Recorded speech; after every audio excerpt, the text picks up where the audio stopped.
औज़ुबिल्लाहिमिनश्शैतानिर्रजीम बिस्मिल्लाहिर्रहमानिर्रहीम रब्बि ज़िदनी इल्मा। अस्सलाम वालेकुम स्टूडेंट्स। आज बेटा हम एप्लीकेशन ऑफ हाइड्रोकार्बन्स कोई ऑर्गेनिक कंपाउंड्स को डिस्कस करेंगे। इंपॉर्टेंट टॉपिक है, शॉर्ट क्वेश्चन इसमें से आ सकते हैं, वैसे लॉन्ग क्वेश्चन में ये नहीं आता, तो हम इसकी डिस्कशन करेंगे बेटा एज अ शॉर्ट क्वेश्चन कि ये शॉर्ट क्वेश्चन में कैसे आ सकते हैं। 3-4 पॉइंट्स बनाकर हम इसे डिस्कस करेंगे। स्टार्ट करते हैं बेटा, इंपॉर्टेंस ऑफ ऑर्गेनिक कंपाउंड। ठीक है, topic name importance of organic compound. हम कह रहे बेटा कि ऑल द रिएक्शन, ये लाइनें आपने बेटा याद रखनी है, जो मैंने लिखी हुई लाजमी एज इट इज ही आपने वहां पे एग्जाम में अगर आए तो वहां पे चिपका देनी है, याद रखनी है। All the reaction take place in living system are organic in nature. कि लिविंग सिस्टम में, अब लिविंग सिस्टम में इंसान भी आ सकता है बेटा, या लिविंग ऑर्गेनिजम्स जितने भी हैं उनके अंदर जितने भी रिएक्शन अकर हो रहे होते हैं वो सारे रिएक्शन ऑर्गेनिक कंपाउंड्स करवा रहे होते हैं, या वो रिएक्शन जो है वो ऑर्गेनिक इन नेचर होते हैं। सपोज हम लिखते हैं बेटा कि बॉडी के अंदर जो डिफरेंट फंक्शंस परफॉर्म हो रहे होते हैं ना, वो फंक्शन परफॉर्म कर रही है प्रोटीन। ठीक है, अगर आप प्रोटीन की फॉर्मेशन देखें तो ये भी ऑर्गेनिक कंपाउंड होगा। आप यहाँ पे लिखते हैं बेटा एंजाइम्स, अगर जो बॉडी के अंदर रिएक्शन अकर हो रहे हैं उन रिएक्शन के लिए किसी कैटलिस्ट की जरूरत है तो बायोलॉजिकल कैटलिस्ट होते हैं एंजाइम्स, ये यहाँ पर यूज हो रहे हैं बेटा। साथ आप लिख सकते हैं बेटा कार्बोहाइड्रेट्स, ठीक है, कार्बोहाइड्रेट्स, ठीक है, और साथ में लिख दे बेटा एक्सेट्रा। साथ आप विटामिन्स लिख सकते हैं, न्यूक्लिक एसिड वगैरह लिख सकते हैं। ये जितने भी कंपाउंड हैं जो बॉडी के अंदर डिफरेंट फंक्शंस परफॉर्म कर रहे हैं, इन सब के अगर आप स्ट्रक्चर्स को देखेंगे बेटा, प्रोटीन का स्ट्रक्चर देखें, एंजाइम्स का स्ट्रक्चर देखें, कार्बोहाइड्रेट्स का स्ट्रक्चर देखें, सब में कार्बन की अमाउंट ज्यादा प्रेजेंट होती है। अब अगर कार्बन की अमाउंट ज्यादा है और साथ हाइड्रोजन प्रेजेंट है तो आप नाम देंगे कि ये हाइड्रोकार्बन्स हैं, या अगर कार्बन के डेरिवेटिव है तो आप नाम देंगे ऑर्गेनिक कंपाउंड्स का। तो हम ये कहेंगे बेटा कि बॉडी के अंदर जितने भी रिएक्शन अकर हो रहे हैं ये सारे ऑर्गेनिक इन नेचर हैं, क्योंकि इनको करवाने वाले जो एजेंट्स हैं वो सारे के सारे ऑर्गेनिक इन नेचर हैं और उनमें कार्बन के कंटेंट ज्यादा प्रेजेंट है। सेकेंडली हम कहते हैं बेटा कि organic compounds occur in our food. जो चीज हम खाते हैं, जो हमारी खुराक है, उसका मेजर पोर्शन कंसिस्ट करता है ऑर्गेनिक कंपाउंड्स के ऊपर। मेडिसिन, अगर बीमार होंगे तो उसको ठीक करने के लिए जो अद्वियात हम यूज करेंगे, जो दवाई मेडिसिन लेंगे, वो भी सारे के सारे ऑर्गेनिक इन नेचर होंगी। क्लॉथिंग, कपड़े वगैरह जो हमारे पास हैं वो भी सारे ऑर्गेनिक इन नेचर, मतलब जो बेसिक थिंग्स या बेसिक नीड्स हमारे पास हैं, हमारी खुराक वो भी ऑर्गेनिक की नेचर है, हमारे कपड़े वो भी ऑर्गेनिक की नेचर, और अगर बीमार हो जाए सेहत के लिए हमारे पास मेडिसिन तो वो भी ऑर्गेनिक की नेचर है। तो सिंपल इज दैट आप ये कह सकते हैं कि हमारे सर्वाइवल के लिए जरूरी जो चीज है वो सारी ऑर्गेनिक केमिस्ट्री या ऑर्गेनिक कंपाउंड वहां पे जरूरी है। नेक्स्ट हम कहते हैं बेटा कि सिंथेटिक चीजें जो हमारे पास होती हैं बेटा, अब फर्क थोड़ा देखने बेटा कि नेचुरल चीजें वो होती हैं जो कुदरती तौर पर बनी हुई हैं, जो अल्लाह ने हमारे लिए इंसान की जरूरतों के लिए बनाई है।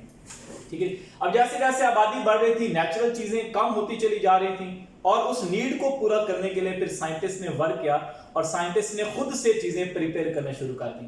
वो चीजें जिन्हें साइंटिस्ट ने खुद बनाया, लैब के अंदर बनाया, उनके डिफरेंट फैक्ट्रीज वगैरह हमने लगाई, उन चीजों को नाम दिया जाता है बेटा सिंथेटिक थिंग। वो हमारे पास सिंथेटिक है, उन्हें हमने खुद बनाया हुआ है। ठीक है, तो जब नेचुरल चीजें कम होने लगी, उनकी नीड्स को पूरा करने के लिए फिर साइंटिस्ट ने सिंथेटिक चीजें बनाई। इनमें आप लिख सकते हैं बेटा सिंथेटिक प्लास्टिक वगैरह, जो आप पॉलीविनाइल को बेटा पीवीसी लिखते हैं, पॉलीविनाइल एसीटेट्स वगैरह, पॉलीथीन वगैरह है, ये हमारे पास बेटा सिंथेटिक है। सिंथेटिक रबर आप यूज करते हैं, चैप्टर नंबर 8 के अंदर हम पढ़ेंगे वैसे बेटा कि न्यूप्रीन हमने बनाया, जिसे सिंथेटिक रबर का आप लोग नाम देते हैं। पेंट्स आप लोगों ने बनाए बेटा, पेस्टिसाइड्स होंगे जो पेस्ट वगैरह को किल करने के लिए यूज होता है। डिटर्जेंट्स, इसमें वॉशिंग पाउडर्स वगैरह आ जाएंगे बेटा, जिससे आपने अपने कपड़े वगैरह धोने हैं। कॉस्मेटिक्स आ जाएंगे, गोरा होने के लिए क्रीमें और साथ परफ्यूम वगैरह, ये जितनी भी चीजें होंगी बेटा, ये कॉस्मेटिक्स हो गए, डिटर्जेंट, ये सारे हमारे पास ऑर्गेनिक कंपाउंड्स हैं। अगर ये कॉस्मेटिक्स या हमारी ऑर्गेनिक केमिस्ट्री ना हो तो 90% लड़के तो काली रह जाए। ठीक है, तो हमारे पास कॉस्मेटिक्स जो हैं ये भी ऑर्गेनिक कंपाउंड ही है। प्रिवेंट, और जो हमारे पास सिंथेटिक चीजें हैं ये प्रिवेंट करते हैं बेटा शॉर्टेज ऑफ नेचुरल प्रोडक्ट्स को, कि जो नेचुरल चीजें हमारे पास थी उनकी कमी को पूरा करने के लिए हमने यूज किया बेटा सिंथेटिक थिंग। तो ये बेटा आपने 3 पॉइंट्स के अंदर ये सारी लिखनी है, importance of organic compound, important topic है बेटा, इसे आपने शॉर्ट क्वेश्चन के लिए याद रखना है। ठीक है, आज का क्वेश्चन ये है बेटा कि ये जो मैंने ब्लैक पट्टी लगाई है ये मैंने किस लिए लगाई है। जो बच्चा ये आंसर करेगा उसी की अटेंडेंस लगेगी, जो ये आंसर नहीं करेगा उसकी अटेंडेंस मार्क नहीं होगी। आज के लेक्चर का दूसरा हिस्सा हमारे पास है बेटा सोर्सेज ऑफ ऑर्गेनिक कंपाउंड, कि अगर आपने ऑर्गेनिक कंपाउंड हमने पढ़ा कि ऑर्गेनिक कंपाउंड होंगे क्या, ऑर्गेनिक कंपाउंड्स की एप्लीकेशन क्या होंगी, तो आप असल में ढूंढेंगे कि वो ऑर्गेनिक कंपाउंड मिलते कहां से, उनका सोर्स क्या है हमारे पास। तो सोर्सेज ऑफ ऑर्गेनिक कंपाउंड में जो पहला सोर्स हमने डिस्कस करना है बेटा, वैसे बुक में कोल दिया गया है और उसके बाद नेचुरल गैस है, फिर पेट्रोलियम है। हम नेचुरल गैस से स्टार्ट कर रहे हैं, छोटा टॉपिक था, दूसरे टॉपिक के साथ भी इजीली हम मैनेज कर सकते थे। तो नेचुरल गैस है बेटा, इंपॉर्टेंट है, शॉर्ट क्वेश्चन में आता है कि what is natural gas, give its uses. Natural gas क्या है, इसकी यूजेस और साथ कंपोजिशन पेपर में पूछी जाती है, बड़ा इंपॉर्टेंट शॉर्ट क्वेश्चन है। नेचुरल गैस बोला जाता है बेटा गैसियस मिक्सचर। अब गैस से ही आपको पता चल रहा होगा बेटा कि ये मैटर की जिस स्टेट से बिलोंग कर रहा है वो गैस है। तो गैसियस मिक्सचर ऑफ, मिक्सचर बोलते हैं बेटा कि अगर दो या दो से ज्यादा चीजें आपस में मिक्स हुई हैं, आपस में आपने इकट्ठी की हैं, उसे आप नाम देते हैं बेटा मिक्सचर का। तो gaseous mixture of low boiling hydrocarbon, ऐसे हाइड्रोकार्बन जिनके बॉइलिंग पॉइंट्स कम है। ठीक है, आपने चैप्टर नंबर 4 के अंदर पढ़ा होगा, फर्स्ट ईयर के अंदर, कि जैसे जैसे कार्बन एटम्स बढ़ते चले जाते हैं, नंबर ऑफ एटम्स बढ़ते चले जाते हैं, वैसे वैसे बॉइलिंग पॉइंट्स भी इंक्रीज होते चले जाते हैं। तो मतलब अगर नंबर ऑफ एटम्स कम होंगे, इसका मतलब उनके बॉइलिंग पॉइंट्स भी कम होंगे। तो ऐसी नेचुरल गैस हमारे पास होगी बेटा गैसियस मिक्सचर होगा उन हाइड्रोकार्बन्स का जिनके बॉइलिंग पॉइंट्स कम होंगे। तो gaseous mixture of low boiling hydrocarbon, और इसका मेजर पोर्शन हमारे पास होगा बेटा मीथेन गैस। मीथेन गैस का फार्मूला आप लोग लिखते हैं CH4।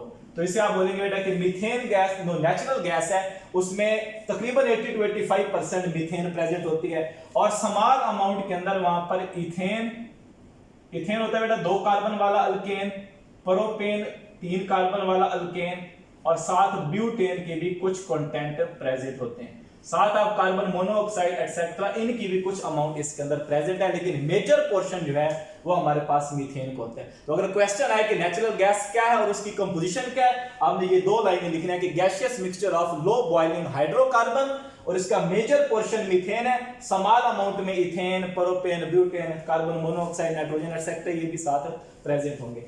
अब इसके यूजेस इंपॉर्टेंट है बेटा, इसे यूज किया जा सकता है पावर जनरेशन में यूज करते हैं बेटा।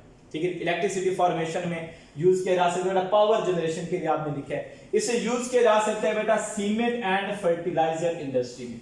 सीमेंट का भी आपको पता है, फर्टिलाइजर खादों को कहते हैं, उनकी इंडस्ट्री में भी इनको यूज किया जा सकता है। इसे यूज किया जा सकता है बेटा एज अ फ्यूल के तौर पर। ठीक है, गाड़ियों वगैरह में आप एज अ फ्यूल इसे यूज करेंगे। डोमेस्टिक पर्पस, जहां पे बात आती है बेटा डोमेस्टिक, इसका मतलब जो घरों में हम यूज करेंगे, अब घरों में हमने कुकिंग के लिए इसे यूज करना है। ठीक है, तो कुकिंग पर्पस में या डोमेस्टिक पर्पस आप यहाँ पे लिख देंगे कि हमने इसे यूज किया। जी, सुई गैस जो हमारे पास है बेटा वो डोमेस्टिक पर्पस में आप लिख रहे हैं, जो सुई गैस सोर्स से है। इसके बाद आप इसे यूज करते हैं बेटा जो नेचुरल गैस, इसे सीएनजी में, सीएनजी होता है बेटा कंप्रेस्ड नेचुरल गैस, और एलएनजी होता है बेटा लिक्विफाइड नेचुरल गैस, उनके अंदर भी नेचुरल गैस के कंटेंट प्रेजेंट होते हैं। तो आज के टॉपिक में हमने बेटा डिस्कशन किया है इंपॉर्टेंस ऑफ ऑर्गेनिक कंपाउंड की, और साथ हमने सोर्सेज ऑफ ऑर्गेनिक कंपाउंड में से पहला सोर्स डिस्कस किया जो कि नेचुरल गैस है। तो इसमें से क्वेश्चन या तो इंपॉर्टेंस ऑफ ऑर्गेनिक कंपाउंड का आ सकता है, या क्वेश्चन आ सकता है बेटा कि what is natural gas, give its composition and uses. ये बहुत इंपॉर्टेंट क्वेश्चन है, मैं बार बार कह रहा हूँ, तो आपने बेटा इसे अच्छी तरह प्रिपेयर कर लेना है। अल्लाह ताला आप सबको सलामत रखे। अल्लाह हाफिज़।